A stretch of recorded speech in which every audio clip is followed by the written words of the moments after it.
At 6 o'clock in the morning, my front door began to shake. My daughter-in-law was screaming my name, hysterical, as if the house belonged to her. I had changed all the locks the night before. Minutes later, my son arrived with a sledgehammer in his hand. "I'm coming in anyway." But just as he raised his arm to strike, a voice behind me said simply, "Let him be. I'll handle this." The door opened, and what they saw on the other side left them pale. The pounding echoed like war drums. Each blow shook not just the wood of the entryway, but something deep inside my chest. Jennifer, my daughter-in-law, was screaming in that shrill voice I knew all too well. "Margaret, open this damn door. Who do you think you are? This house is as much mine as it is yours." I stood on the other side, barefoot on the cold hardwood floors of my living room, my heart beating so hard I could feel the pulse in my temples. My hands were shaking, not from fear, but from something worse. Rage contained for 3 months.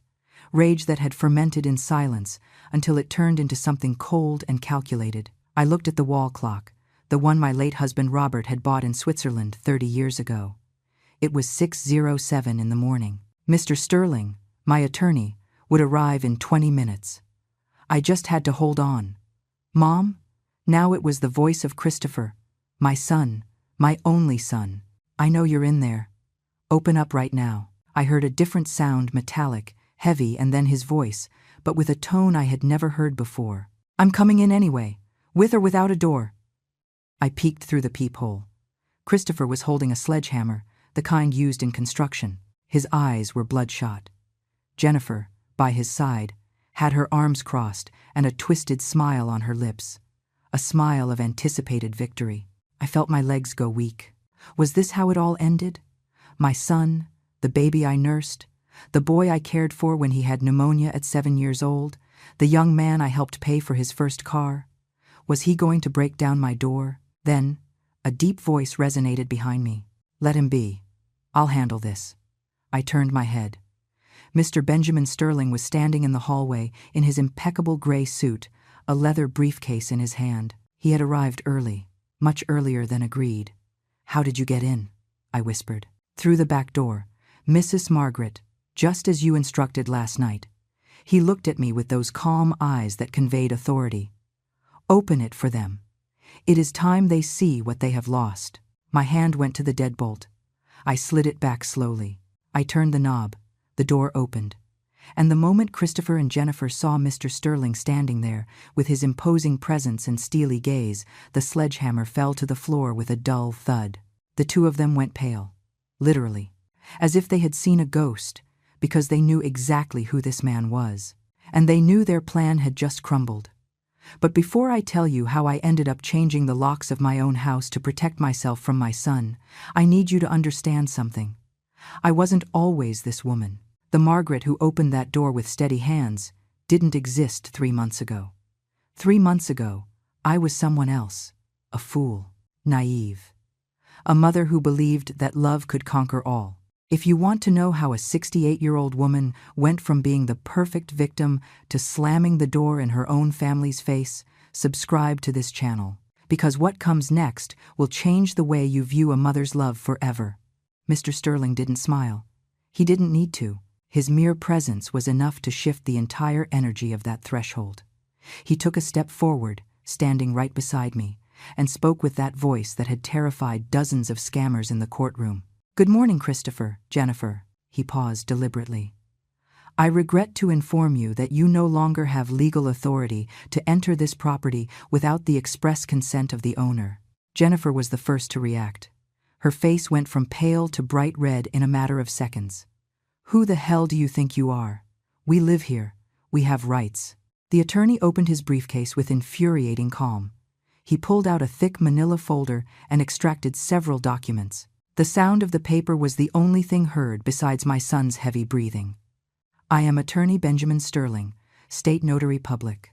And these," he lifted the papers, "are documents certifying that, as of 11:45 last night, March 15th, this property located at 328 Maple Drive, Oakwood Suburbs, was transferred into an irrevocable trust in the name of Mrs. Margaret Elizabeth Sullivan, widow of Evans."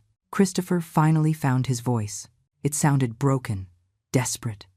Mom, what did you do? I looked at him. I really looked at him. And in that moment, I saw the scared little boy who used to hide behind me when his father scolded him. But I also saw the man who, 2 weeks ago, had told his wife that I had already lived long enough. What I should have done 3 months ago, Christopher. Protect myself. Jennifer let out a hysterical laugh. Protect yourself. But we take care of you. We keep you company. Without us, you'd be alone, dying in this huge house. Mr. Sterling interrupted her without raising his voice. Ma'am, I suggest you watch your words. Everything you say at this moment can and will be used against you if Mrs. Margaret decides to proceed legally. Legally? Christopher took a step forward. But I invested in this house. I paid for the roof repair. I put money in for the new HVAC system. This house is as much mine as it is hers. There it was. The lie he had been feeding for 3 months. The lie he had repeated to me so many times I almost believed it. The attorney smiled for the first time. It was a small smile, almost imperceptible, but it was there. Oh, really? Interesting. Because according to the bank records Mrs. Margaret provided me, the roof was repaired in August of last year with $12,000 that she withdrew from her personal savings account. The new furnace and air conditioning unit were installed in October, also paid for by her, totaling $8,000. Would you like me to continue? Christopher opened his mouth, closed it, opened it again. He looked like a fish out of water. Jennifer changed tactics. She brought her hands to her chest, and tears began to roll down her cheeks. Tears she had perfected over these 3 months. Mother-in-law, Margaret, I don't understand. We are family. How could you do this to us? After everything we've shared? Something broke inside me. But it wasn't my heart. It was the last chain of guilt binding me to this farce. Family? My voice came out stronger than I expected. You talk to me about family, Jennifer? The same family that sold my late husband's fine china for $1,000? The same family that conned me out of $15,000 lying about an illness to pay for a nose job? Her face fell apart. The tears kept falling, but now they were tears of panic. I was sick. The doctors at the Hillside Cosmetic Surgery Center, right? The attorney pulled out another document. I have the receipt here. Rhinoplasty and aesthetic reconstruction. $15,000, paid on January 18th, 3 days after you received the money from Mrs. Margaret. Christopher turned toward his wife with an expression I had never seen on him. Confusion, anger, fear. Is that true? Jennifer took a step back. You knew that. Christopher, don't make me look bad. I knew? My son's voice went up 3 octaves. I knew you stole from my mother? There was the crack, the first fissure in their perfect alliance. The lawyer seized the moment. You have 48 hours to completely vacate this property. You may take your personal belongings, clothing, electronics that you can prove are yours, and nothing else. Any item belonging to Mrs. Margaret that is removed without authorization will be considered theft, and we will proceed legally. You can't kick us out, Jennifer screamed. We have children, Noah and Emma. Where are we going to live? For the first time in the conversation, the attorney seemed genuinely annoyed. Perhaps you should have thought of that before planning to put those children's grandmother in a cheap state facility so you could sell her house and buy a condo in downtown. The silence that followed was so thick you could cut it with a knife. Christopher looked at me. His eyes were glassy. How do you know that? I reached into the pocket of my robe and pulled out a small digital recorder, the one my neighbor Patricia had taught me to use. I placed it in the palm of my hand and pressed play. Jennifer's voice came out clear, sharp, unmistakable. It's almost done, babe. Just a few more months, and we convince her to sign the house over to you. She's old, lonely. She needs us. Afterward, we can put her in that cheap nursing home and sell this property. It's worth easily $800,000. That's enough for the condo in the city we want. And then Christopher's voice. You're right. My mom has already lived enough. We deserve this house. I stopped the recording. Christopher fell to his knees on the front step. Literally, his legs wouldn't hold him anymore. Mom, I didn't mean. Yes, you did, I said with a calmness that surprised even me. You said it. You thought it. And you were going to do it. Jennifer regained her composure with impressive speed. She pointed a finger at Christopher. This was his idea. I just went along with his plan. He convinced me of everything. And right there, before my eyes, I watched them destroy each other. Christopher jumped up and got in her face. What? You were the one who said my mother was a burden. You were the one who wanted the luxury apartment. The attorney snapped his briefcase shut with a dry click. Folks, your marital problems are none of my business. What is my business is informing you that you have until Wednesday, March 17th, at 6 p.m. to vacate this property. If you do not do so voluntarily, we will proceed with a legal eviction. Have a nice day. He turned and walked into the house. I followed him. And before closing the door, I looked one last time at Christopher. My son, my only son, was weeping silently on the step of the house where I raised him. And I felt nothing.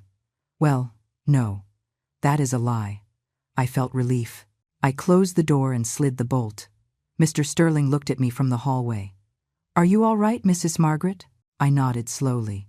Then I sat in the armchair in the living room, the one where Robert used to read me poetry on Sunday afternoons, and for the first time in 3 months, I took a deep breath. But you must be wondering, how did it all get to this point? How does a mother reach the point of recording her own son and planning his eviction? To understand that, I have to take you back 3 months, to the day I opened the door of my house and let in not just my son and his family, but my own destruction. It was a Tuesday, December 12th. I remember because that day I had gone early to the farmer's market to buy fresh poinsettias for the holidays. The clock had just struck 11 in the morning when my phone rang. Mom? Christopher's voice sounded strange, dull. Son, what happened? Are you okay? I need to talk to you. Can I come over? It's urgent. My heart skipped a beat. When a child says something is urgent, a mother imagines the worst. Accidents, illness, death. Of course, sweetheart. Come whenever you want. Do you want me to make some lunch? No, Mom. I need to speak with you. He hung up before I could say anything else. He arrived at 2 in the afternoon. He wasn't alone. Jennifer was with him. And behind them, Noah and Emma were carrying large backpacks that looked ready to burst. Hi, Grandma, Jennifer said with that smile I then believed was genuine. Sorry for coming without notice. No, don't worry. Come in. Do you want water? Coffee? The kids ran out to the backyard. Noah was 12 and Emma was 9. Good kids. Always polite, though lately, I saw them less and less. Christopher sat on the sofa and ran his hands over his face. That gesture he had made since he was a boy when he was nervous. Mom, we lost the apartment. The words fell like stones into a well. What do you mean you lost it? Jennifer sat next to him and took his hand. At that moment I thought, how good that they have each other in difficult times. How stupid I was. We had problems with the bank, Christopher explained without looking me in the eye. We couldn't pay the mortgage for 3 months and, well, they foreclosed. They gave us 2 weeks to get out. I brought my hand to my chest. My son, my Christopher, homeless. But why didn't you tell me sooner? I could have helped. We didn't want to worry you, mother-in-law. Jennifer intervened with a sweet voice. You have already done so much for us. We didn't want to be a burden. You are never a burden. You are my family. Christopher finally looked at me. His eyes were red. Mom, I need to ask you a huge favor. The biggest I've ever asked in my life. Anything, son. Whatever you need. Can we stay here? Just temporarily. While we find another place. Maybe 2 or 3 months max. My house had 4 bedrooms. Since Robert died 5 years ago, I lived alone in this huge space that suddenly felt too big, too quiet. The idea of having my family close, of hearing children's laughter, of cooking for more than one person. Of course you can stay, as long as you need. Jennifer jumped up and hugged me. She smelled of expensive perfume. Too expensive for someone who had just lost their home. Thank you, Grandma. You don't know how much this means to us. The kids shouted with joy when they were told they would be staying with Grandma. Emma ran to me and hugged my waist. Can I stay in the room with the glow and the dark stars, Grandma? It was the room Robert had decorated for when Christopher was little. He had stuck decals that glowed in the dark on the ceiling. My granddaughter remembered them from the few times they had come to visit. Of course, my darling. That same afternoon, they started bringing their things. Boxes. Many boxes. More than could fit in an SUV. Christopher had rented a small moving truck. Is all this necessary? I asked, seeing the amount of stuff. It's just that we don't know how long we'll be here, Mom. We prefer to have everything on hand. It made sense. Or at least, that's what I thought. The first week was pleasant. I cooked for everyone. The kids did their homework at the dining table. Christopher went out early to look for work. Jennifer stayed home. She said it was to take care of the kids, although they were old enough not to need a babysitter. But there were little things. Things I ignored at the moment. Jennifer moved the living room furniture to make more space. Robert's armchair, the one where he spent hours reading, ended up cornered in the garage. It's just very worn out, mother-in-law. It looks ugly there. She changed the bathroom towels for new ones she bought. Mine, embroidered by hand by my mother, she packed away in a box. These are more modern. You have to update yourself, Grandma. She started cooking too. But not food I liked. Different food, with spices I had never used. And when I tried to cook something traditional, she would sigh. Oh, Grandma, so much fat isn't good for anyone. One day, 2 weeks after they arrived, I came down for breakfast and found that the dining room curtains were gone. Where are the curtains? I asked. Jennifer was making a smoothie in the blender. She didn't even turn around. I took them down. They blocked the natural light. Your house was very dark, mother-in-law. It needed clarity. Those curtains. I had sewn them myself. It took me 3 weeks to finish them. They had a design of embroidered birds that my mother taught me to make. But I liked those curtains. They were very old, Grandma. It was time for a change. Christopher walked in at that moment and kissed Jennifer on the cheek. Good morning, Mom. Sleep well? Son, did you see that Jennifer took down the dining room curtains? Oh, yeah. Looks better like this, right? More light. But I made them. It took me a long time. Christopher poured himself coffee with a distracted smile. Mom, don't be so sentimental. They're just curtains. Jennifer has good taste. You should trust her more. I stayed silent. Standing in the kitchen of my own house, feeling that somehow I was the one out of place. You're right, I finally said. Just curtains. Jennifer smiled at me. That smile I still believed was kind. That's how I like it, mother-in-law. Being flexible. Change is good. That night, lying in my bed, I stared at the ceiling and thought of Robert, how he always said, Margaret, you are too good. Someday someone is going to take advantage of that. But this was different, right? It was my family, my son, my grandchildren. They couldn't be taking advantage of me. Could they? What I didn't know at that moment was that the curtains were just the beginning. Jennifer hadn't come to my house to stay temporarily. She had come to turn it into hers. And every day that passed, I disappeared a little more, until there was almost nothing left of me. The real change began in the 3rd week. Jennifer walked into my bedroom without knocking. I was folding laundry when I saw her standing in the doorway with that expression I was starting to know too well. Determination disguised as concern. Mother-in-law, we need to talk about this room. My room? What's wrong with it? She walked in and paced around, touching things. The antique mahogany dresser, the gold-framed mirror, my wedding photograph on the wall. It's very cluttered, very heavy. It's not healthy for you to have so much clutter. I looked around. My room wasn't cluttered. Every single thing was in its place. Every object had a story. It's not cluttered, Jennifer. It's lived in. That is exactly the problem. She sat on my bed as if it were hers. You live in the past, surrounded by things of your husband who is no longer here. It's not healthy. You need to let go, move forward. Her words stung like a slap. Robert was my husband for 42 years. I am not going to let go of his memories. I'm not asking you to forget them, Grandma, just to store them, to make space for the present, for us. The next day, while I had gone to church, Jennifer organized the living room. When I returned, the photographs of Robert that were on the mantel had disappeared. In their place were some scented candles and an artificial plant. Where are Robert's photos? I stored them in a box in your closet, mother-in-law. That way they are more protected from the dust. I don't want them protected from the dust. I want to see them. Jennifer sighed with that exaggerated patience one uses with small children. Grandma, you can't turn your house into a shrine. Your husband rests in peace. You need to live. I went to my closet. I found the box, but not all the photos were there. My favorite was missing. Robert and I in Hawaii, on our honeymoon. He was carrying me in his arms while the waves washed over our feet. Jennifer, a photo is missing. Which one? The one in the silver frame. Oh, that one. It fell and the glass broke. I threw it away. You threw it away? The frame was rusty anyway. Mother-in-law, it was no good. I felt something crack inside my chest. Not the frame. Me. That night, Christopher arrived late. I waited up for him.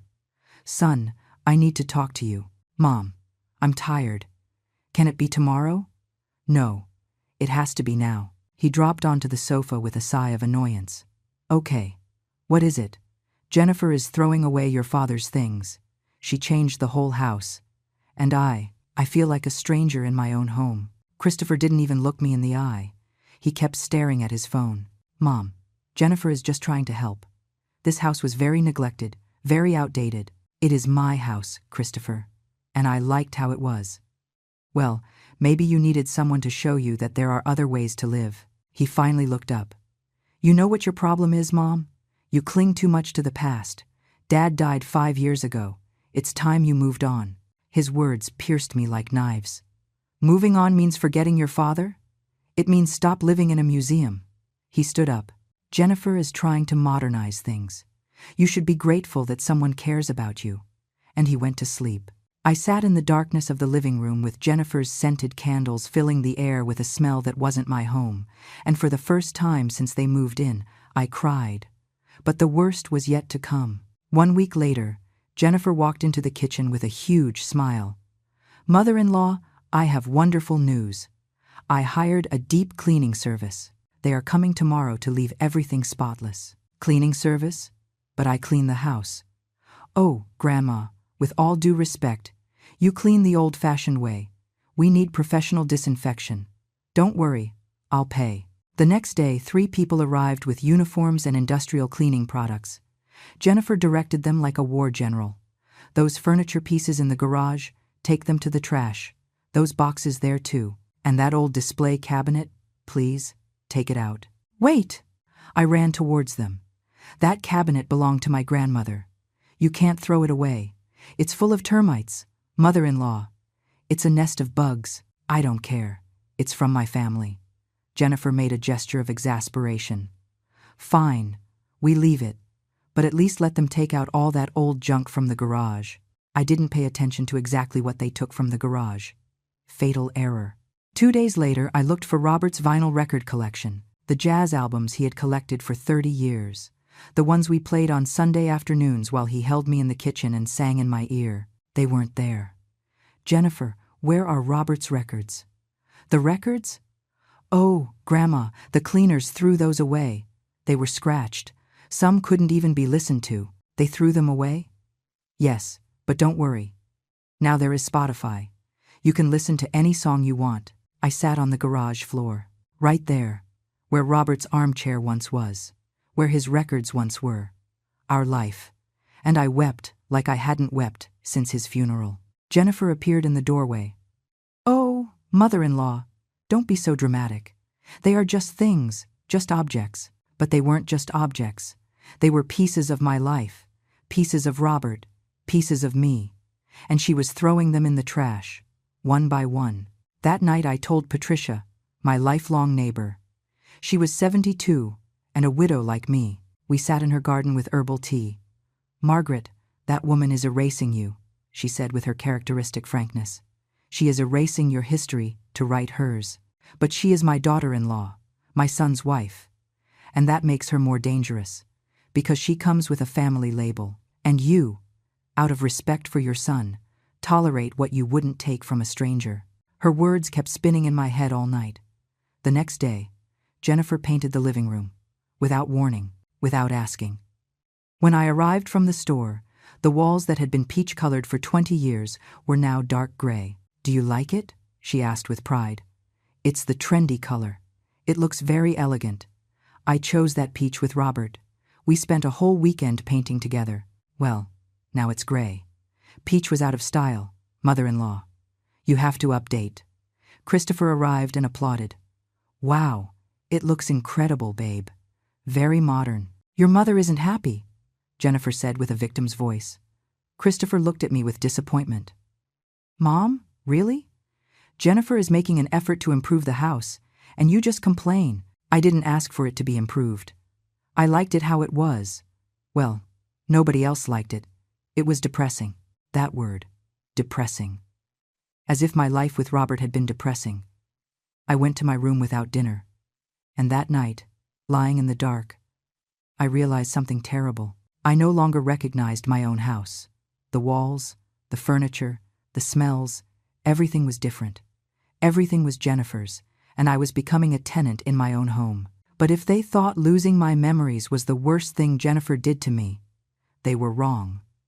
Because what came next wasn't just stealing objects, it was stealing something much more valuable. And when I discovered it, I understood that my daughter-in-law wasn't just manipulative, she was a thief. And my son, my own son, knew it.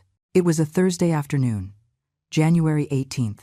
I remember the exact date because it would have been Robert's birthday. I always put fresh flowers by his photograph that day, but his photograph wasn't in the living room anymore. It was stored in a box in my closet. I went down to the kitchen to make myself some tea. I needed something to calm me down. I had slept poorly the last few days. Nightmares where my house became smaller and smaller, and I couldn't find the exit. Jennifer was in the dining room with her laptop open. She was talking on the phone with someone. Yes, I still have it. It is authentic fine china. Vintage, it has 24-karat gold details. A pause. No, it is not stolen. It is from my family. Another pause. $800 is too little. It's worth at least $2,000. I approached. On her laptop screen were photographs of my china, the porcelain set Robert gave me for our 30th anniversary. He had bought it on a business trip. He had saved for months to pay for it. Every plate had hand-painted cherry blossoms. Every cup had a gold rim. The complete set. 12 soup bowls, 12 dinner plates, 12 cups with their saucers. We never used it. It was too valuable. I kept it in the dining room cabinet just to admire it. Jennifer. My voice came out trembling. What are you doing? She looked up with a calm smile. Too calm. Oh, Grandma. I am selling the china. Selling? My china? Well, technically it is in your house, but nobody uses it. It is just gathering dust, and we need the money urgently. I felt the floor move beneath my feet. Robert gave me that china. It is not for sale. Grandma, be reasonable. They are just plates, and we are in a very difficult situation. Christopher hasn't found work. The kids need new school supplies. The rent for the storage unit where we keep our things is due next week, and we don't have the money to pay it. And for that, you are going to sell my things? They are not just your things, mother-in-law. We are family. What is yours is ours. That is how families work. My hands were shaking. My heart beat so fast I felt the pulse in my ears. Cancel that sale. Now. Jennifer closed the laptop with a dramatic sigh. You know what your problem is, Grandma? You are selfish. We take you in. We take care of you. We keep you company so you aren't alone in this huge house. And you aren't capable of helping us when we need it most. What are you going to do with those plates? Look at them until you die? Her words hit me like punches. It is not selfishness. It is my history. It is what Robert left me. Robert is dead, mother-in-law. The dead don't need dishes. The living need money to eat. At that moment, Christopher walked in. He came with a bag of pastries. What's wrong? I can hear yelling from outside. Your mother doesn't want us to sell the china, Jennifer said with the voice of a scolded child.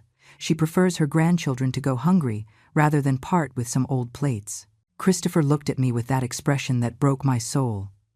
Disappointment, exhaustion, annoyance. Mom, seriously, you're going to make a drama over some plates? They aren't just plates. They are the anniversary gift your father gave me. And I am sure Dad would prefer his grandchildren to eat rather than having plates stored away that nobody uses. He approached Jennifer and put a hand on her shoulder. Sell the china, babe. My mom will understand. I will not understand. You have no right. Jennifer stood up with tears in her eyes. Perfect tears that rolled right down the center of her cheeks without ruining her makeup. You know what, Grandma? You're right. We have no right to anything. We are just a burden to you. Christopher, you heard your mother. We aren't welcome here. Better we pack our things and go to the street. Whatever, what does it matter if the kids sleep in a shelter? At least the mother-in-law's china will be safe. Babe, don't say that. Christopher hugged her and looked at me harshly. Mom, do you see what you're doing? Do you see how you hurt her? I couldn't believe it. Somehow I was the villain of the story. Christopher, that china is worth a lot to me. Well, to us, it's worth being able to eat, my son shouted. He had never shouted at me like that. But don't worry, Mom. We won't touch your precious china. We won't touch anything. In fact, we better go so you can live alone with your memories and your things without anyone bothering you. He started walking toward the stairs. Jennifer followed him, sobbing. The kids appeared in the hallway with scared faces. What's wrong, Dad? Noah asked with a small voice. Nothing, son.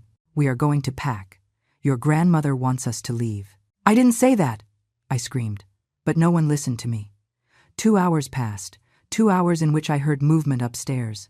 Boxes dragging, doors closing, Emma's soft crying, and me, sitting in the kitchen, with trembling hands on the table, wondering how I had reached this point. Finally, Christopher came down. Alone. Jennifer is upstairs packing suitcases.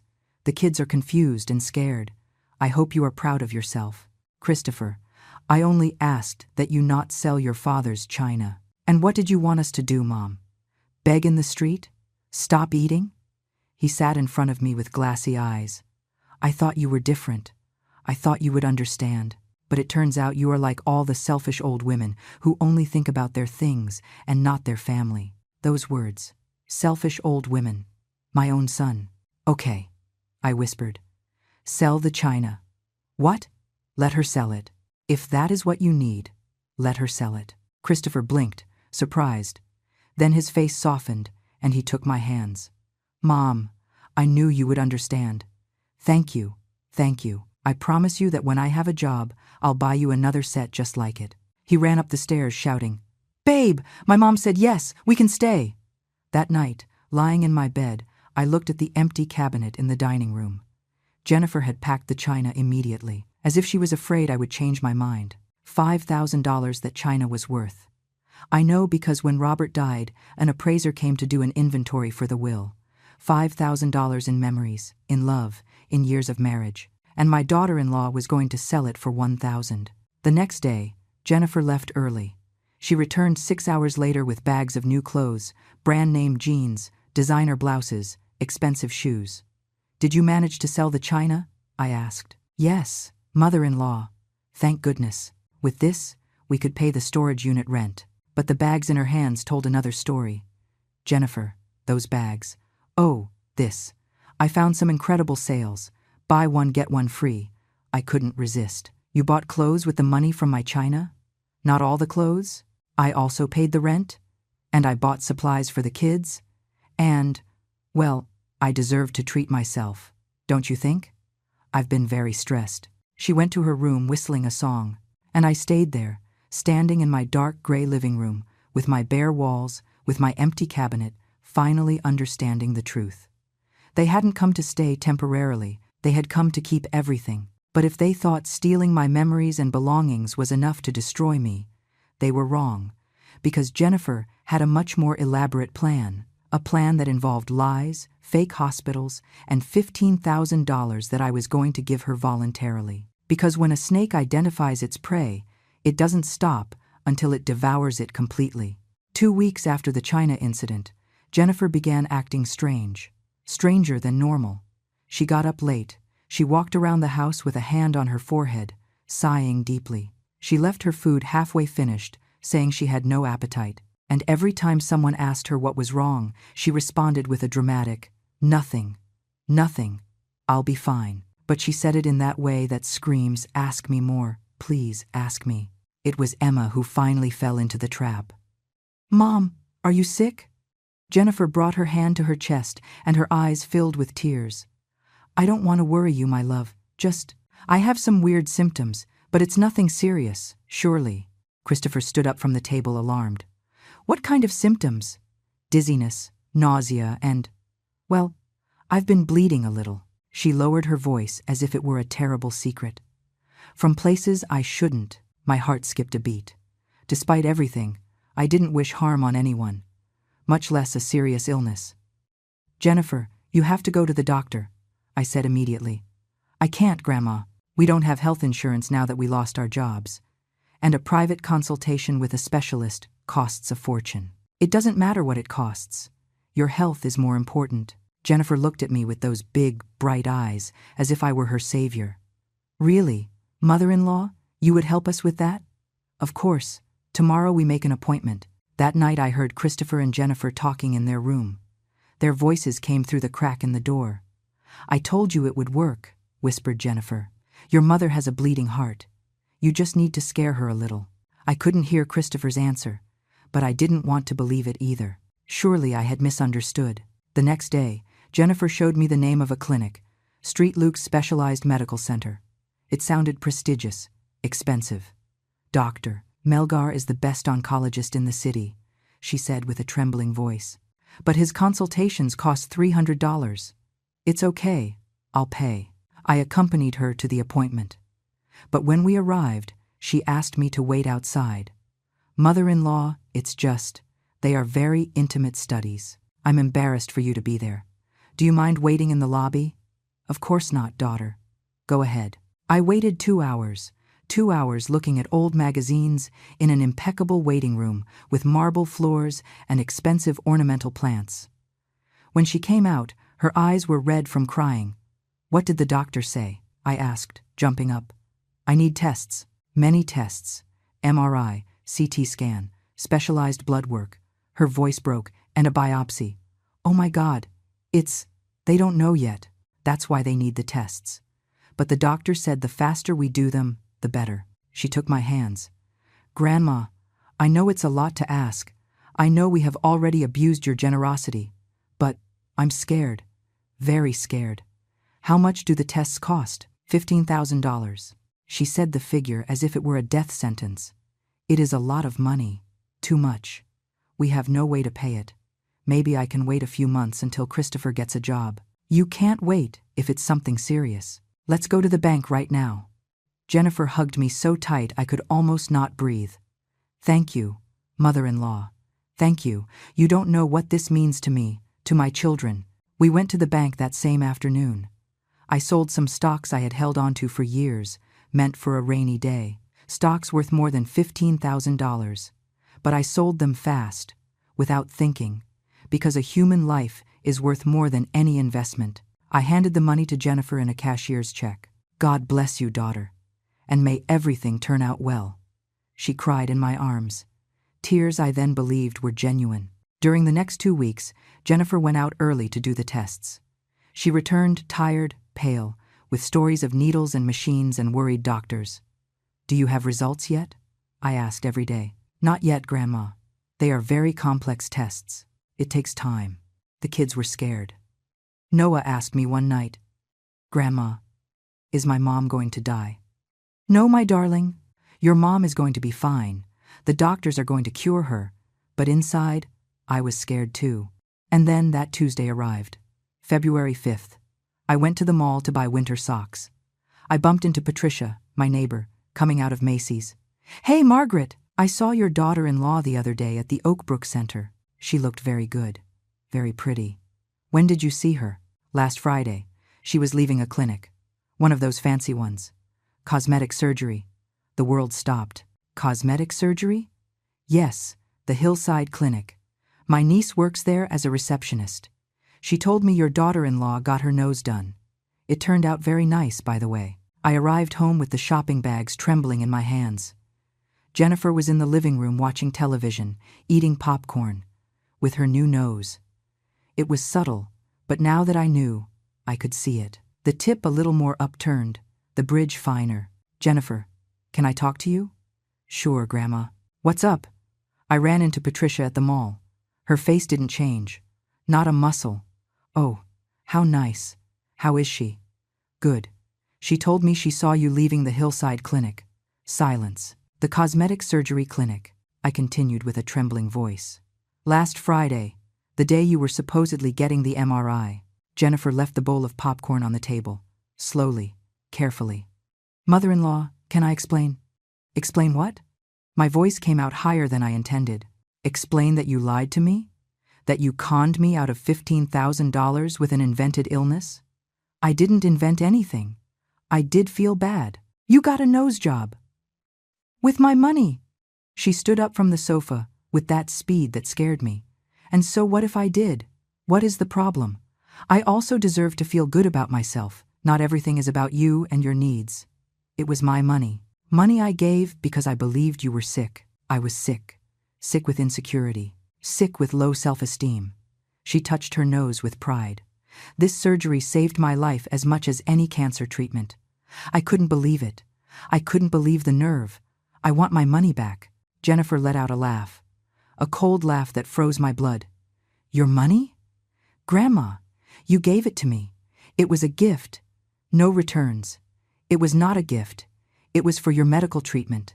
And I used it for medical treatment. Reconstructive surgery. It's the same thing. At that moment, Christopher walked in. He was wearing a restaurant uniform. He had finally gotten a job as a waiter. What is going on here? I can hear yelling from the street. Your mother is harassing me, said Jennifer with the voice of a perfect victim. She is claiming I used the money she gave me for a surgery I needed. A surgery you needed? I turned to my son. Christopher, she lied to me. She told me she had cancer. She got $15,000 out of me to operate on her nose. I expected my son to take my side, to be indignant, to confront her. But instead, he sighed with exhaustion. Mom, we already knew Jennifer was going to operate on her nose. The floor disappeared beneath my feet. What? It bothered her a lot. She had wanted to fix it for years. I told her to take advantage since you offered the money. I didn't offer money for cosmetic surgery. I offered money because I believed she was sick. Christopher approached and spoke to me as if I were a small child. Mom, does it really matter what the money was used for? At the end of the day, you helped your daughter-in-law feel better about herself. You should be proud. Proud? You lied to me. We didn't lie to you. We simply didn't give you all the details. He shrugged. Besides, what were you going to do with those $15,000? Keep them until you die?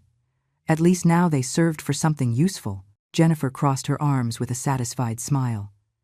If I were you, I wouldn't make such a scandal, mother-in-law, unless you want us to leave.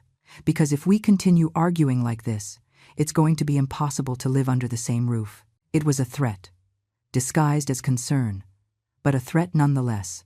And the worst part is that it worked, because the idea of being left alone again, of returning to the silence of this empty house, terrified me more than losing money. Okay, I whispered. Forget it. That's how I like it, Mom. Christopher patted my shoulder. Tomorrow everything will be better. You'll see. I didn't sleep that night. I stayed awake, staring at the ceiling, feeling how every piece of me was crumbling. My china, my memories, my money, my dignity, what was left? And more importantly, how far would they go before I disappeared completely? But what I didn't know was that Jennifer and Christopher weren't going to settle for $15,000, nor for my belongings, nor for my house renovated to their taste. No, they wanted everything, and I was about to discover exactly how far they were willing to go to get it. Because one night I went down for a glass of water, and I heard a conversation that would change my life forever. It was February 22nd, 2:37 in the morning. I know because I looked at the clock before getting up. My throat was dry, that kind of dryness that wakes you up and won't let you go back to sleep until you drink water. I put on my robe and went down the stairs slowly. The wooden steps creak at night, and I didn't want to wake anyone. The house was dark, except for the moonlight coming through the hallway window. I was halfway to the kitchen when I heard voices. They were coming from the back patio, voices whispering, Christopher and Jennifer.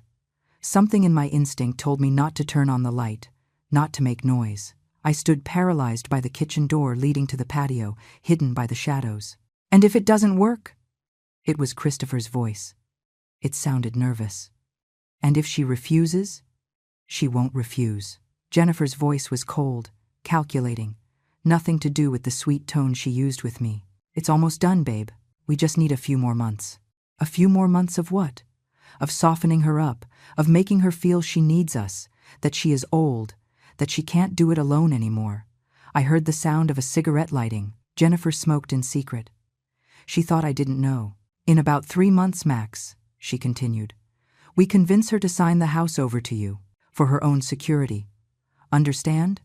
We tell her that if something happens to her, if she falls, if she gets sick, it's going to be a tremendous legal problem, that it's better to have everything in order. My heart began to beat so strong I feared they would hear it.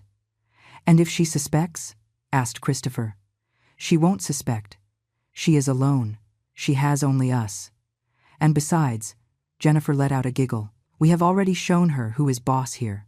We threw out her things, changed her house, took money from her, and she did nothing. Absolutely nothing. She is weak, Christopher, and the weak always lose. I felt my legs trembling. I leaned against the wall so as not to fall. And then what? My son's voice sounded hesitant. After she signs? After. Jennifer exhaled the smoke. After. We convince her she would be better off in a residence, a nursing home. There are cheap ones near the industrial park, like $4,000 a month, nothing compared to what this property is worth. A nursing home? But Mom? Your mom has lived, Christopher. She had her time. She had her happy marriage with your father. She raised her son.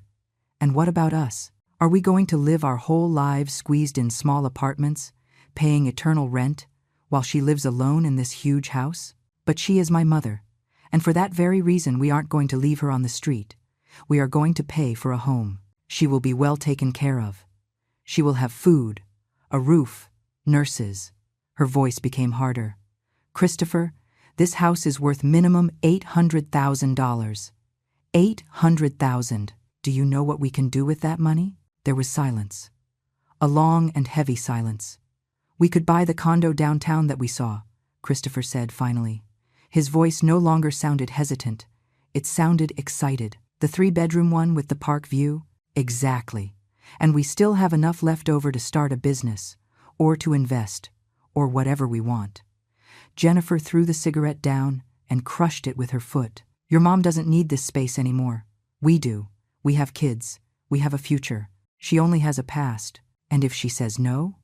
If she doesn't want to sign? Jennifer laughed, a laugh that chilled me to the bone.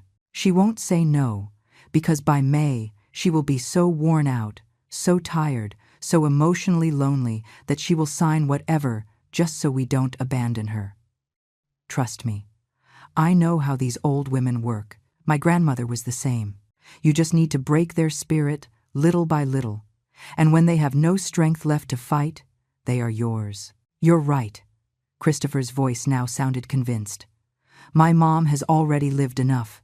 We deserve this house. Those words, my mom has already lived enough. We deserve this house. Coming out of my son's mouth. My only son. The baby I carried for 9 months. The boy I nursed. The teenager I helped with homework until midnight. The young man I supported when no one else believed in him. My son, planning to steal everything from me and put me in a cheap nursing home. I felt something break inside my chest. But it wasn't my heart. It was something deeper. It was the last illusion that my family loved me. Let's go to sleep, said Jennifer. Tomorrow I have to continue the theater of the perfect daughter-in-law. It's costing me work to pretend I like her. They laughed. Together, accomplices. I heard their steps approaching the door. I moved fast, going up the stairs as quietly as I could. I reached my room just as I heard them entering the house. I got into bed, closed my eyes, but I didn't sleep. I wasn't going to sleep peacefully again for a long time, because in that conversation, in those horrible minutes hidden in the dark, the naive Margaret died, and another was born. A Margaret who understood that a mother's love was not enough, that kindness could be a deadly weakness, that my own son was capable of betraying me in the worst possible way. I got out of bed and sat on the edge. My hands were shaking, but my mind was strangely clear. I looked at Robert's photograph on my nightstand. The only one I had left. What do I do, love? I whispered. What would you do if you were here? And then I remembered something. Something Robert told me a week before dying. We were in the hospital. He already knew he wasn't going to make it out of there. Margaret, when I'm not here, people will come who will want to take advantage of you, of your kindness, of your loneliness. And I need you to promise me something. Don't let them turn you into a victim. Fight, even if it is your own blood who attacks you. Fight. At that moment, I didn't understand why he told me that. I thought it was the morphine talking. But now I understood. Robert knew. He knew our son better than I wanted to admit. I got up and went to my closet. In the back, behind the boxes where Jennifer had stored my things, there was a small safe. I opened it with the combination only I knew. Inside were the house documents, the deeds, the will papers, everything. And there was also a business card. Attorney Benjamin Sterling, Notary Public, Robert's best friend, the lawyer who helped us with all our legal matters for 30 years. I grabbed the card and held it between my fingers. It was 3:15 in the morning, but it didn't matter, because in that moment, I made a decision. I wasn't going to be a victim. I wasn't going to end up in a cheap nursing home while my son and his wife enjoyed my house. I wasn't going to let them erase me. I was going to fight. But I wasn't going to fight screaming. I wasn't going to fight crying. I wasn't going to make dramatic scenes. I was going to fight in silence. I was going to plan. I was going to wait, and when the perfect moment arrived, I was going to shut the door in their faces. Literally and figuratively. I lay down again. This time with a strange sensation of calm, because for the first time in 3 months I had control. They didn't know it yet, but they were going to find out. Because while Jennifer and Christopher slept peacefully that night, sure of their perfect plan, I was awake in the dark, transforming. The weak woman they had known was dying, and in her place, someone new was born. Someone who was going to show them that underestimating a 68-year-old woman was the worst mistake of their lives. The next morning I went down for breakfast as always. I put on my floral robe. I made myself a coffee. I made some toast. Jennifer entered the kitchen yawning, in her silk pajamas she had bought with my money. "Good morning, mother-in-law. Sleep well?" I looked at her. I really looked at her. And for the first time I saw what she was. A predator. A woman who had studied every one of my movements, every one of my weaknesses, and had turned them into weapons. But she didn't know that I could learn too. "Very well, daughter. And you?" "Like a log." She poured coffee. "Hey, mother-in-law, I was thinking, what do you think if we start seeing options for residences for seniors? Not to go now, of course. Just to have options.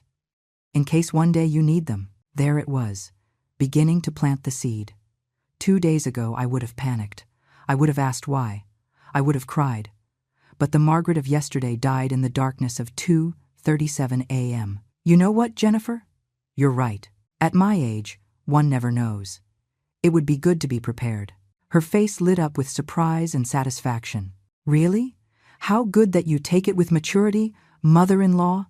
Most people your age resist these topics." "Well, I am not most people." I smiled, a small smile. One has to be practical. When Jennifer went up to shower, I took out my cell phone and dialed the number on the card. Law Offices of Benjamin Sterling. "Good morning.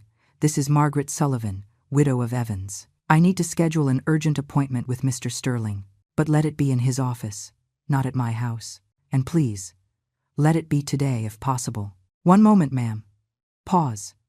"Mr. Sterling can see you at 4 in the afternoon." "Perfect. I'll be there." I hung up just as Christopher entered the kitchen. "Good morning, Mom. Who were you talking to?" "With the doctor. They reminded me I have an appointment for my routine exams."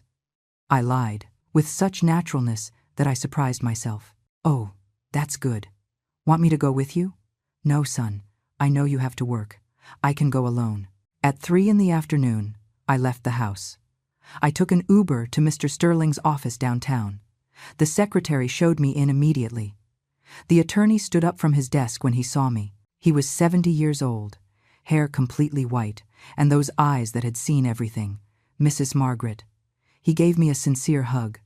"How long has it been? Robert would be happy to know you finally sought me out." Finally, he pointed me to a chair and sat in front of me. "Robert asked me to look after you when he was no longer here. He made me promise that if you ever needed legal help, I would be there. 5 years have passed, and this is the first time you call me." He paused. "So tell me, what is happening?" And I told him everything, absolutely everything. The changes in the house, the sold china, the $15,000 for the fake surgery, and finally, the conversation I heard on the patio. The lawyer took notes. His face showed no surprise, only a professional sadness. "Do you have proof of the conversation?" "No, I didn't record it, but I know what I heard." "I understand." He put down the pen. "Mrs. Margaret, what your son and daughter-in-law are planning has a name. Aggravated patrimonial dispossession. It is a crime, but we need concrete evidence."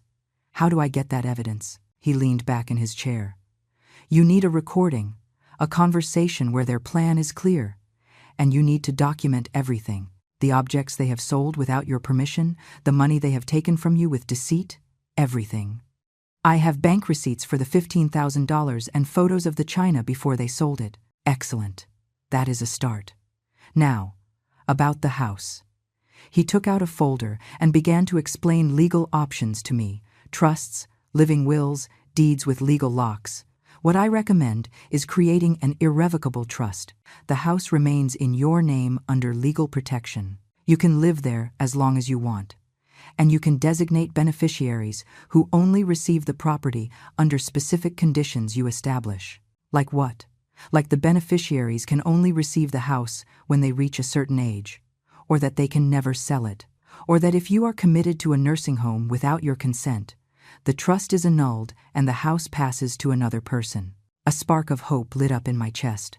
"And my son wouldn't be able to do anything?" "Absolutely nothing. Once the trust is established, not even a judge can modify it without your explicit consent." "How long does it take?" "If you authorize me, I can have the documents ready in a week. But I need you to bring me the original deeds. I have them at home, in a safe." "Perfect.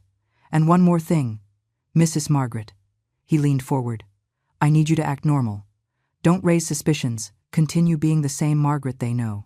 Because if they suspect you are planning something, they will accelerate their plan. And that complicates things for us." "I understand. Can I do it?" "I know you can. Robert always told me you were much stronger than you appeared. Only you had never had to prove it." I left the office with a folder full of documents, and for the first time in months with something I had forgotten existed: hope. But I also left with a mission. I needed that recording. That night, while we ate dinner, I acted perfectly normal. I smiled. I served the food. I asked about everyone's day.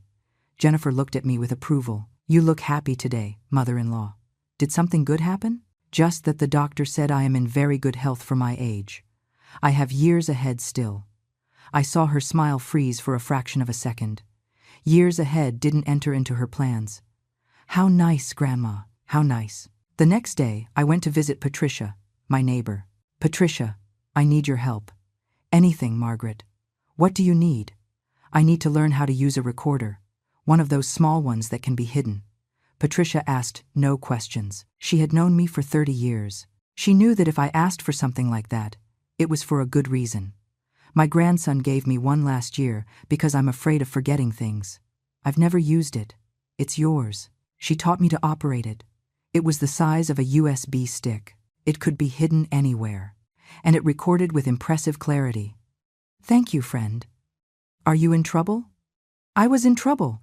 Now I am in solutions. During the next week, I went 3 more times to the lawyer's office.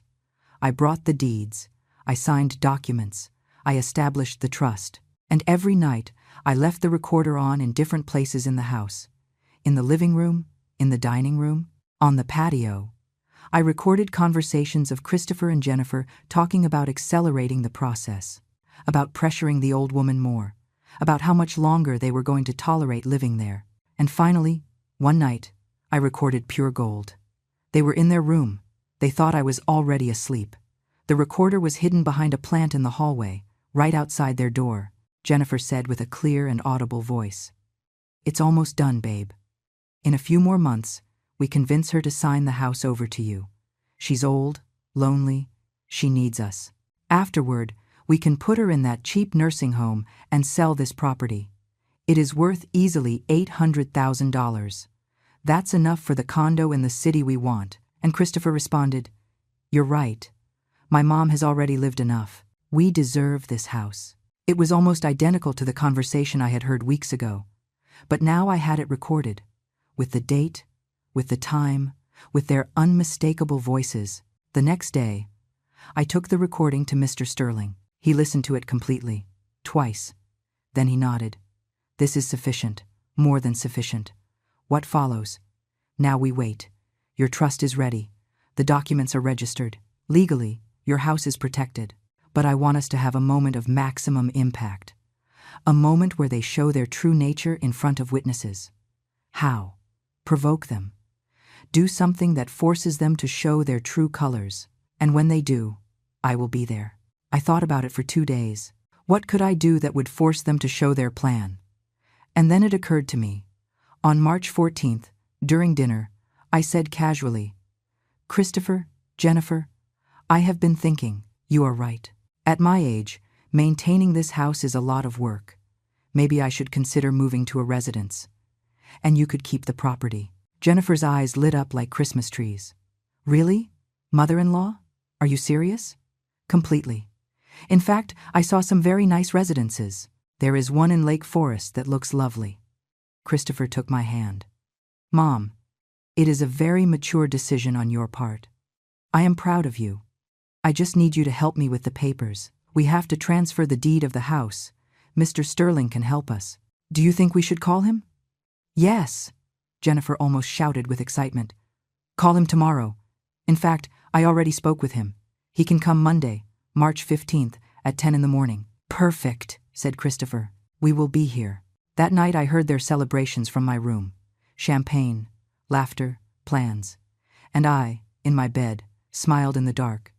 Because they thought they had won, they didn't know the real game was just beginning. Monday, March 15th dawned sunny. Jennifer got up early. She dressed as if she were going to a wedding. Christopher put on a suit.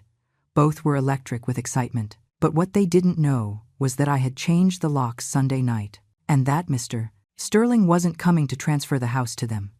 He was coming to show them that they had played with the wrong person. Sunday, March 14th at night, after everyone went to sleep, I did something I never thought I would do. I called an emergency locksmith. "Can you come now?" I asked in a low voice from my room. "Ma'am, it's 11 at night. It'll cost triple. I'll pay triple, but it has to be now, and it has to be silent." He arrived at 11:30, a man of about 40 with his toolbox. I explained the situation in whispers. "I need you to change all the locks in the house. The front door, the back door, the garage, all of them. Doesn't your family have keys?" Precisely why I am changing them. He looked at me with those eyes that had seen everything and nodded. "I understand, ma'am. It's not the first time I've been called for something like this." He worked for 2 hours. The sound of his tools was minimal, but every noise put my heart in my throat. I feared Christopher or Jennifer would wake up, but they didn't. At 1:30 in the morning, the locksmith finished. He handed me 4 sets of new keys. "Ready, ma'am. These are the only keys that exist. The previous ones no longer work." I paid him $450 in cash, money I had withdrawn from the bank during the week without anyone knowing. "Thank you. And, please, if anyone asks you, I wasn't here," he winked. "Take care, ma'am. And whatever you are planning, I wish you luck." When he left, I sat in the dark living room, my house, with new locks that only I could open. It was a symbol, an act of resistance. I called Mr. Sterling. "It is done. Perfect. I will arrive tomorrow at 6:30 in the morning, before they wake up. You open the back door for me, as we agreed, and I stay inside until the indicated moment. And if this goes wrong, it won't go wrong, Mrs. Margaret. Trust me, and trust yourself. Tomorrow, you get your life back." That night I slept 3 hours, but not from fear, from anticipation. Monday dawned.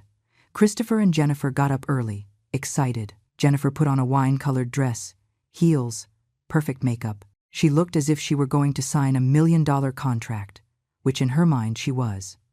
"Good morning, mother-in-law. I am so happy you are taking this decision. It is the best for everyone." Yes, daughter, the best for everyone. Christopher came down in his gray suit, the same one he used for weddings and important events. Mom, have you had breakfast? Want me to make something special? No, son. I already ate something light. Nerves, you know? It is normal to be nervous, but you'll see everything will turn out well. He took my hands.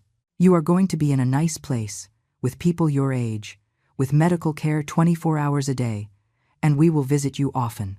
I promise. Lies. All lies. But now I could identify them as if they had a bright label on them. I know, sweetheart. I trust you. At 9 a.m, Jennifer started getting anxious. What time did you say the lawyer was arriving? At 10. Ah, still some time. She sat down, got up, walked to the window, checked her phone. I am so nervous. Nervous about what? I asked with perfect innocence. Well, about the whole process. It is an important step for you, mother-in-law. At 9:30 the doorbell rang. Jennifer practically jumped off the sofa. He arrived early. How good. I'll open it. But when she reached the door and turned the knob, it didn't open. Grandma? The door is locked. Ah, yes.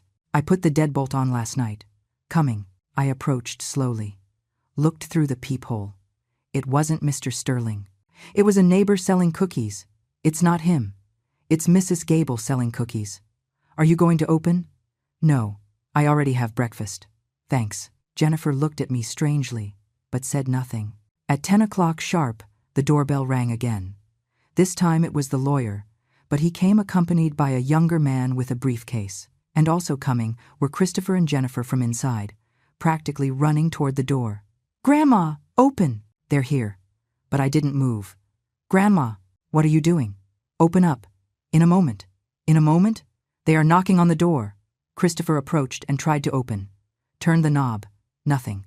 Tried with his key. It didn't work. Mom? My key doesn't work. Oh, that's right. I forgot to tell you. I changed the locks last night.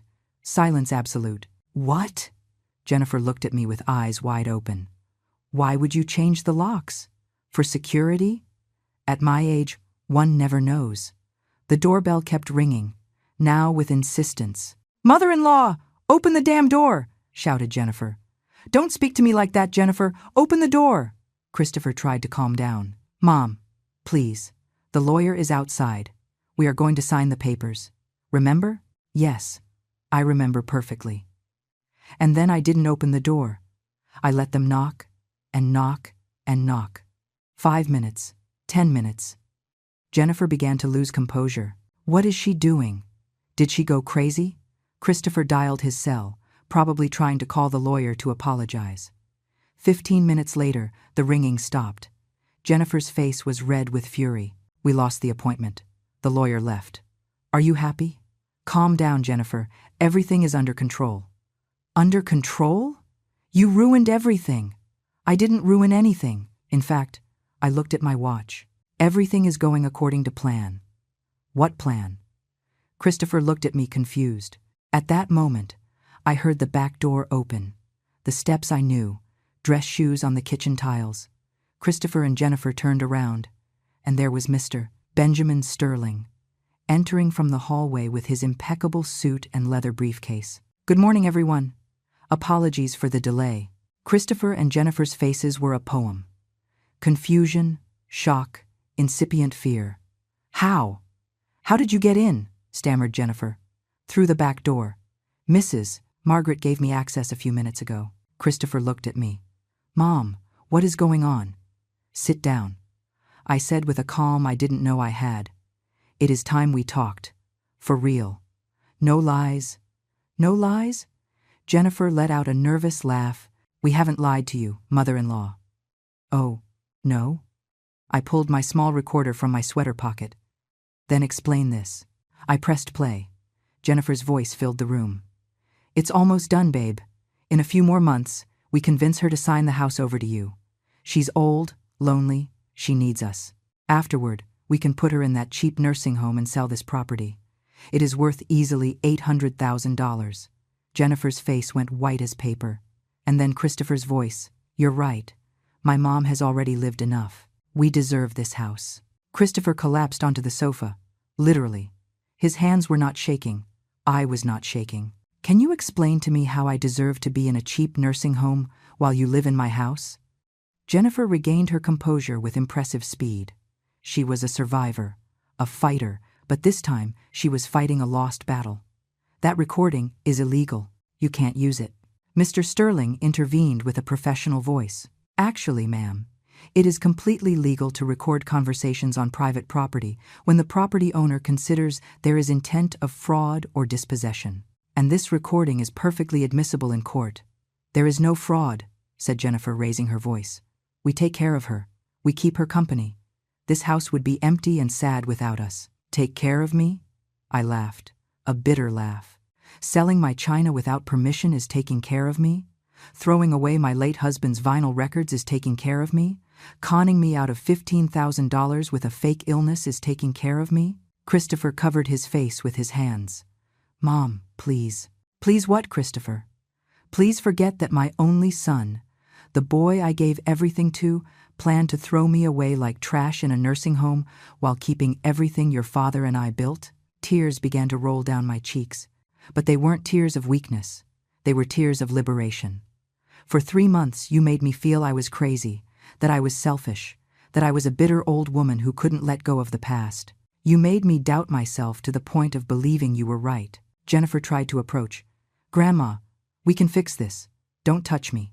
I took a step back. Don't touch me again. Don't call me Grandma again as if we were family. Because family doesn't destroy. Family doesn't steal. Family doesn't plan to put their own blood in a cheap facility to keep their house. Mr. Sterling opened his briefcase. I think it is time to hand over the official documents. He took out a thick folder and handed it to Christopher, who took it with trembling hands. What is this? Read. Take your time. Christopher opened the folder. Jennifer leaned in to read over his shoulder, and I saw the exact moment they understood, the moment their perfect plan crumbled. But what those papers contained wasn't just a legal blow. It was the end of a game they should never have started. And what I was about to tell them was going to change their lives forever. Christopher read the first page, then the second. His eyes moved faster and faster, with growing panic. Jennifer snatched the papers from his hands. This can't be. This can't be real. It is completely real, said Mr. Sterling, with that professional calm he had perfected in 40 years of career. Certified by a notary public. Registered with the county clerk on March 10th of this year. Completely legal and irrevocable. Irrevocable? Jennifer looked up. What does irrevocable mean? It means it cannot be changed, I responded. It means this house is no longer in my name freely. It is protected in a trust that I control, and you cannot touch it. Christopher dropped the papers to the floor. His face had gone from white to green. Mom, what did you do? What I should have done from the beginning. Protect myself. From you. The attorney continued with a firm voice. The property located at 328 Maple Drive remains under an irrevocable trust in the name of Mrs. Margaret Elizabeth Sullivan. She maintains a life estate, meaning she can live here until her passing. The beneficiaries of the trust are her grandchildren, Noah and Emma, who will receive the property when they turn 25, with the express condition that they can never sell it. It must remain in the family. That is unfair, screamed Jennifer. Christopher is her son. He should inherit. Christopher lost that right when he planned to rob me. We weren't going to rob you. We were going to take care of you in a residence. I pulled another paper from my pocket. I had printed it the night before. Are you referring to the Shady Pines Geriatric Center near the industrial park? The one that costs $4,000 a month and has 1-star ratings on the internet, where complaints talk about rotten food, abuse, and medical negligence? Jennifer opened her mouth, closed it. She had no answer. I investigated. Jennifer, I investigated everything. I know exactly what kind of place you planned to send me to while you lived in the city. Christopher finally found his voice. It sounded broken, desperate. Mom, please, we are family. We can fix this. I was just scared. About money, about the future. Jennifer pressured me, and Now you blame your wife? I interrupted him. Very brave of you, Christopher. Very brave. Jennifer exploded. This was his idea. He was the one who said we deserved the house. He was the one who researched the cheap nursing homes. I just followed his plan. And there it was, the mutual betrayal, destroying each other in front of my eyes. I don't care whose idea it was, I said with a coldness that surprised myself. You both planned it. You both lied to me. You both stole from me. You are both equally guilty. Mr. Sterling took out more documents. Now, let's move to the topic of economic restitution. Mrs. Jennifer, you obtained $15,000 under deception, specifically lying about a serious illness. That constitutes fraud. Mrs. Margaret has two options. Proceed legally with a lawsuit for fraud, or you return the full money within 30 days. I don't have $15,000, squealed Jennifer. I already spent it. Then we will have to proceed legally. Fraud can result in prison time, depending on the penal code. Jennifer turned to Christopher. Say something. Do something. She's your mother. But Christopher was paralyzed. In complete shock, the lawyer continued relentless. Furthermore, there is the issue of the unauthorized sale of private property. The fine china set had an estimated value of $5,000. It was sold without the owner's consent. That is theft. She told me I could sell it, lied Jennifer desperately. I have witnesses who say otherwise, and I have photographs of the china with original dates proving it was Mrs. Margaret's property for 15 years. Jennifer began to pace back and forth like a caged animal. This is a nightmare, a damn nightmare. No, I said with a firm voice. This is justice. Mr. Sterling snapped his briefcase shut with a definitive click. Mrs. Margaret, do you wish to proceed with the legal demands, or do you prefer to give them the option of voluntary restitution? I looked at Christopher, my son, my only son, the boy I had carried in my arms, the teenager I had consoled when his first love left him, the man I had supported in every decision. And I saw what he really was, a coward, a manipulator, a thief. I want them to leave. Mom. Christopher stood up. Please, don't do this. You have 48 hours to get out of this house. You can take your clothes, your electronics, your personal objects, nothing more. Everything else stays here. And where are we going to live? Asked Jennifer with a hysterical voice. We have kids? You should have thought of that before planning to destroy me. I felt the tears accumulating, but I didn't let them fall. You have family, friends, a car, jobs. You will find something, just as you found the way to lie to me for 3 months. Grandma, please, don't call me that. You are no longer my daughter-in-law. And he, I pointed to Christopher, he is no longer my son. Christopher fell to his knees, literally. He knelt in front of me with hands together. Mom, forgive me, please. It was a mistake, a terrible mistake. I was desperate. Jennifer pressured me and I didn't think. I didn't measure the consequences. But I love you. You are my mother. You always will be.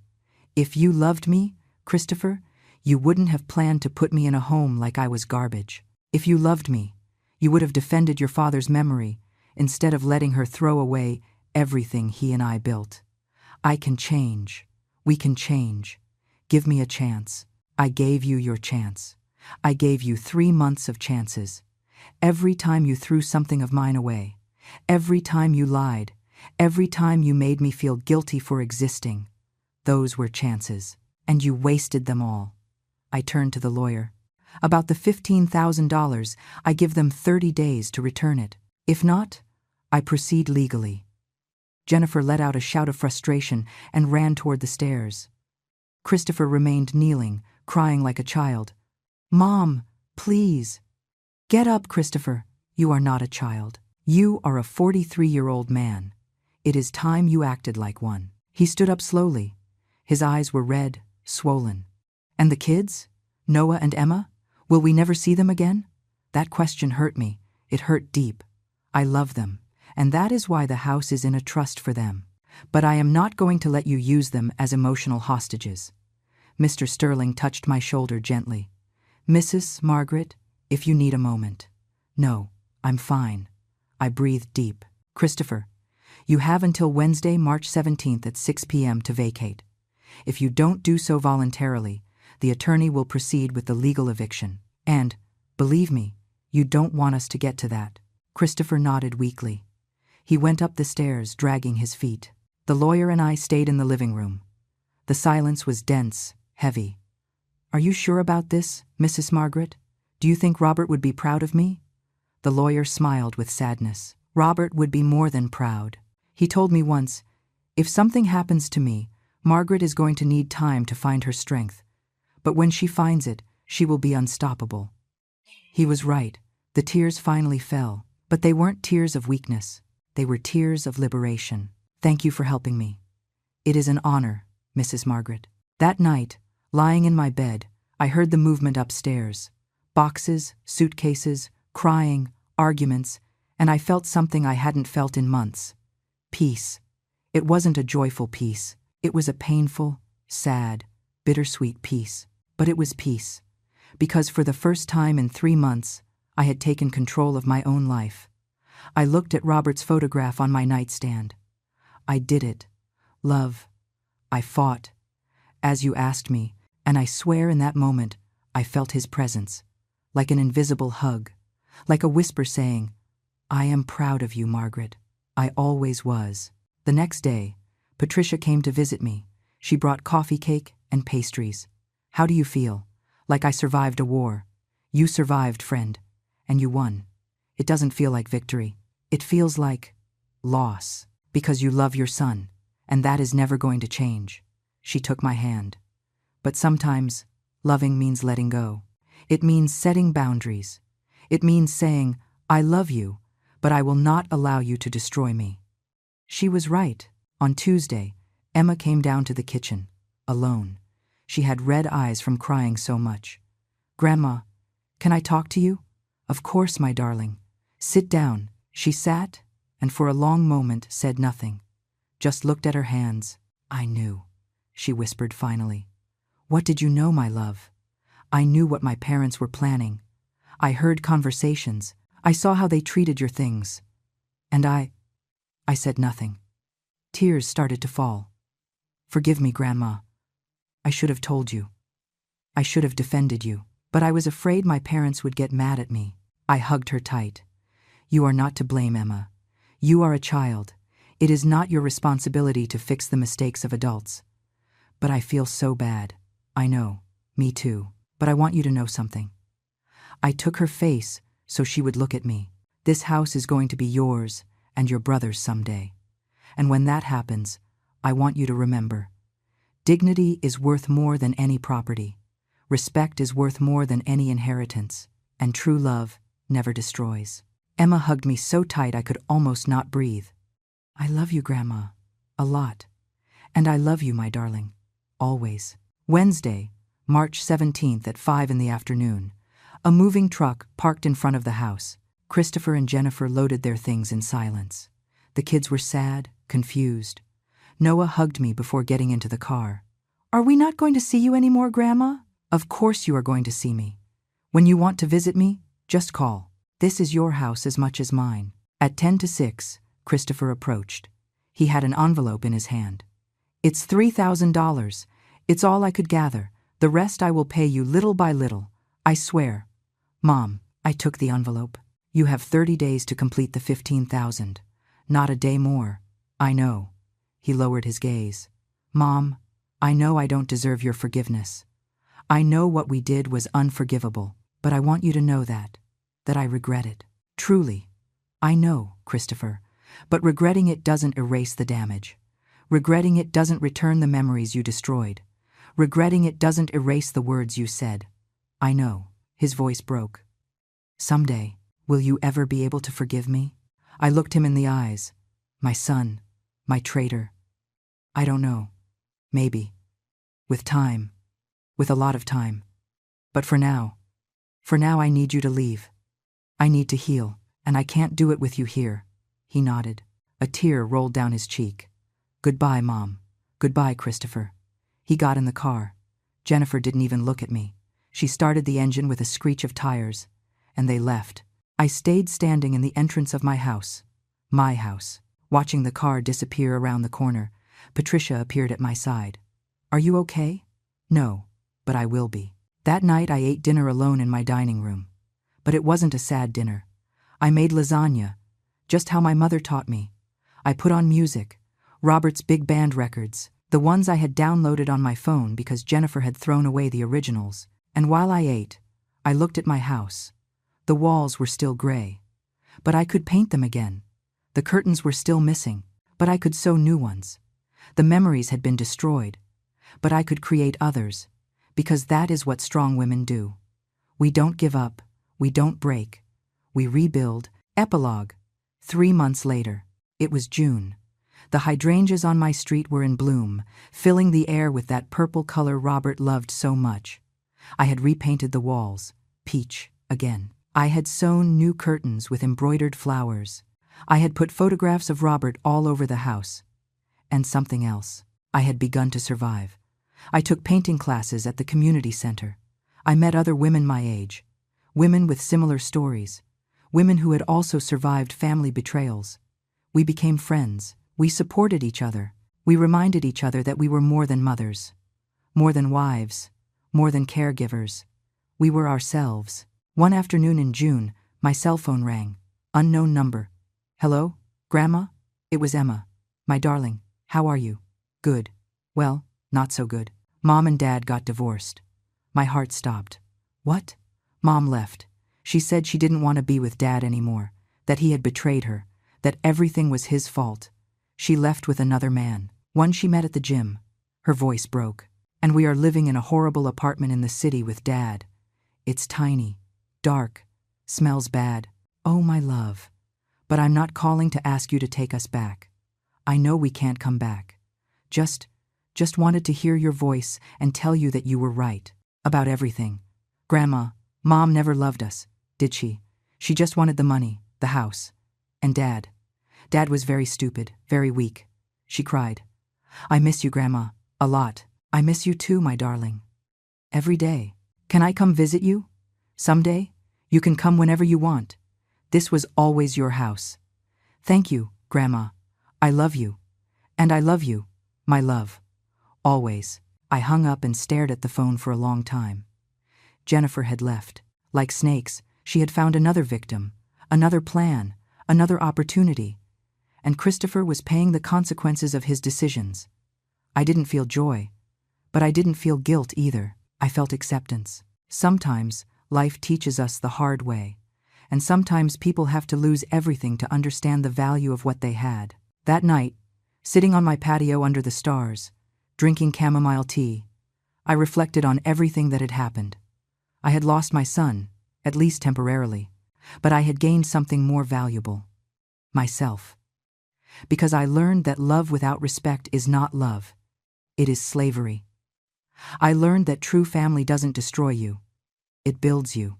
I learned that at 68, you still have the right to defend your dignity. And I learned that it is never too late to say, enough.